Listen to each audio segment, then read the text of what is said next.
Bonne année, bienvenue aux nouvelles. En Abitibi, d'abord, c'est terrible, mais c'est réel. Un incendie qui a complètement ravagé une ferme laitière à Sainte-Gertrude-Manneville, près d'Amos. Le 1er janvier, il était 1h30 du matin quand les pompiers ont été appelés pour maîtriser les flammes dans une étable sur la route 395. Malgré qu'il n'y ait pas eu de décès chez les humains, il y a un grand nombre de vaches qui ont péri asphyxiées. Dans une déclaration écrite, le propriétaire de la ferme d'Estro est bien sûr attristé et presque sans mots, on peut le comprendre. Et le dernier temps des fêtes est occupé pour les banques alimentaires de la région, mais elles ont pu quand même répondre à la demande, notamment grâce à la grande quantité de dons, sans doute les vôtres. La distribution des paniers de Noël a d'ailleurs bénéficié de la récolte de la grande guignolée des médias. La directrice de la maison Saint-André d'Abitibi-Ouest, Karine Franqueur, dis-je bien, parle d'un succès à ce niveau pour son organisme qui collabore avec la Fondation de charité des policiers. On a livré environ 165. Puis la Fondation, eux autres, ils en ont livré 101 pour les familles. Parce que nous, la Maison Saint-André, on distribue pour les personnes seules puis les couples sans enfants. Puis la Fondation, eux, vont distribuer pour les familles. Fait qu'en tout, partout, on aura peut-être une 265 paniers qui a été livrés ici en Abitibi-Ouest, là. Et si vous allez dans les centres d'achat, il y a des soldes d'après Noël qui battent leur plein un peu partout. Malgré les inquiétudes liées à l'inflation, les consommateurs qui semblent avoir été au rendez-vous cette année, encore une fois, pendant la période des fêtes.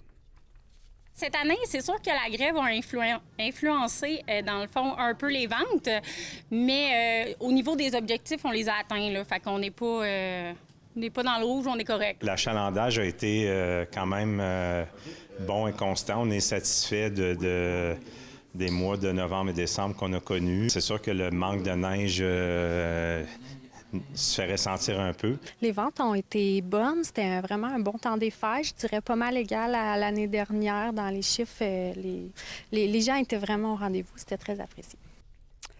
Et Stéphanie Alain du quartier Montbrun à Rouyn-Noranda a retrouvé sa famille dans la région à temps pour les fêtes, même si des complications de santé ont retardé son retour quelque peu.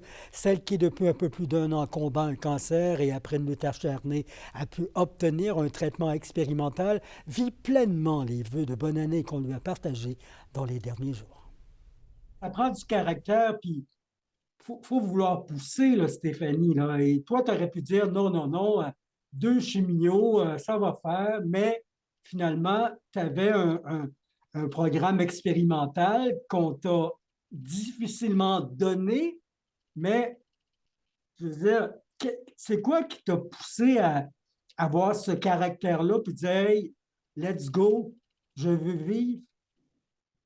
Ben, c'est mon garçon, puis moi, je l'aime la vie, je l'aime ma vie, je suis reconnaissante, je veux vivre, fait que j'ai tout fait pour réussir à vivre. OK. Et là, c'est en toi ce médicament. On te l'a offert grâce à toi. Aussi, on va sans doute l'offrir à d'autres parce que le médecin traitant, il a réussi à rentrer ça. Donc, j'imagine qu'il va vouloir traiter d'autres mondes. C'est pas juste pour Stéphanie, ça. Alors, Non, ça va être quelque chose de bien, ça, pour 2024. Pour toi, c'est quelque chose de bien d'avoir de bonnes réactions et de voir que d'autres pourront s'en servir. oui, puis moi, je suis suivie à Calgary par une hématologue. C'est elle qui est comme je vais dire la chef du programme d'études cliniques. Puis ce qu'elle disait, c'est que grâce à ce premier traitement-là, ça va permettre en 2024 de l'offrir à plus de gens dans une plus grosse... Tu sais, là, j'étais toute seule, mais c'est pas fini, là. Ça va continuer, puis avec plus de gens qui ont la même maladie que moi, fait que ça vient d'ouvrir les portes à beaucoup d'autres Et personnes. disons-le, moi, je peux le dire, je pense quelque part au gouvernement, au ministère de la Santé à Québec, il y a des gens qui vont dire, ben, il y a des médicaments qui existent et il faudrait donc en faire profiter aux gens malades dans notre province et au pays. Ça, c'est important. Ouais. Stéphanie, merci. Je suis content de voir que tes yeux pétillent, ton sourire aussi. Le petit Thomas, on l'entendait, il semble fort heureux. Le chum aussi doit l'être. Alors, continuez ce beau travail-là. Je sais que vous avez des suivis à aller faire en 2024, mais quand on te dit bonne année, là, cette année à toi? Est-ce que tu t'es dit, oui, elle va être bonne cette année-là? Je suis remplie de confiance, en tout cas. Excellent. Excellent, Stéphanie. Ben, merci d'avoir pris le temps de nous parler. Je sais que le temps est précieux dans la famille, là. Merci d'avoir pris le temps de nous parler. Une très bonne année 2024. J'aimerais en ajouter d'autres, mais c'est une à la fois, c'est bonne année. Merci. Et à la prochaine. Bye.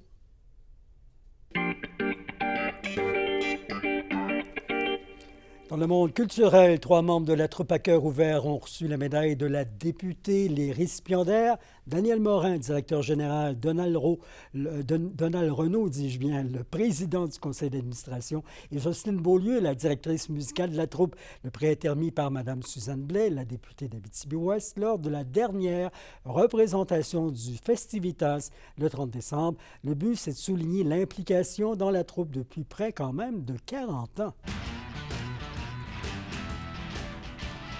On a eu quelques petits flocons dans les dernières heures en Abitibi-Témiscamingue, mais ça n'a pas été le cas, vous le savez, pendant tout le temps des fêtes. Plusieurs secteurs d'activité qui ont souffert du manque, notamment les motoneigistes. Bilan d'Alexandre Cabana. Météo est venu jouer les troubles fêtes pour les motoneigistes qui n'auront pas pu profiter pleinement des près de 4000 km des sentiers que possède la région. Le président du club de motoneigistes MRC Rouyn-Noranda, Daniel Audy, affirme que la dernière fois que l'association n'a pas pu ouvrir les sentiers durant les fêtes remonte à près de 10 ans. Il ne s'attend pas à avoir assez de neige jusqu'à la mi-janvier. C'est la première année depuis 10 ans, en tout cas, qu'on n'a pas été capable de donner le centre-ville, au moins le tour de ville puis le grand tour de ville au monde là, dans le temps des fêtes. Là, on n'a pas pu rien faire. On a bien beau essayer, là, mais on n'a pas été capable de rien faire. Ça nous prend au moins de 16 à 24 pouces de neige là, pour être capable d'ouvrir, pour être capable d'emplir tous les ruisseaux puis les montagnes qu'il y a à faire, puis les roches. Hein. On a des montagnes de roches nous, à Rouyn-Noranda, donc ça nous prend assez de neige pour les abriller. Je demanderais au monde d'être patient, faire attendre avant de rouler dans les sentiers, surtout ces terrains privés. Donc, de respecter les terrains privés, c'est bien important là, pour nous autres, là, de ne pas perdre nos droits de passage qu'on a actuellement. Malgré la température douce du temps des fêtes, plusieurs skieurs ont tout de même pu profiter du mont Kanasuta, ouvert depuis environ 2 semaines. Selon le directeur général Alain Vanier, ce sera difficile de battre les records de l'an dernier, mais il y a tout de même un bon roulement, un engouement même.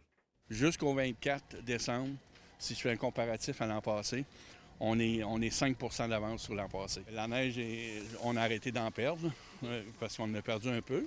Mais malgré, on avait quand même une bonne réserve. L'OP était quand même bien enneigé et ils sont encore bien enneigés.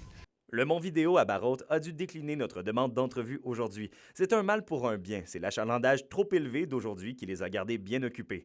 Les familles semblent vraiment au rendez-vous cette année. Le club de ski de fond à Évin s'est ouvert, pareil comme la forêt récréative à Val-d'Or qui a commencé toutes ses activités. Pour ce qui est des patinoires municipales, eh bien, tout devrait rentrer dans l'ordre dès cette fin de semaine. Le lac Ossisco est bien gelé et devrait avoir une surface de glace optimale dès ce week-end. 2024 est arrivé et les joies de l'hiver avec elle. Alexandre Cabana, RNC Nouvelles, à Rouyn-Noranda.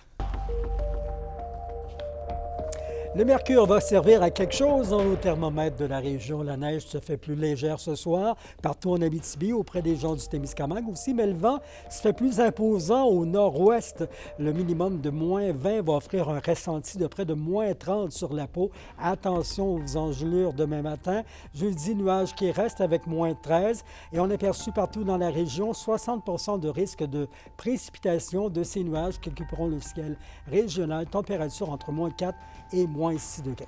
C'est vos infos régionales. Les citadelles de Rouyn-Noranda ont perdu un autre pilier dans les derniers jours avec la mort de M. Richard Paquette, foudroyé par un AVC.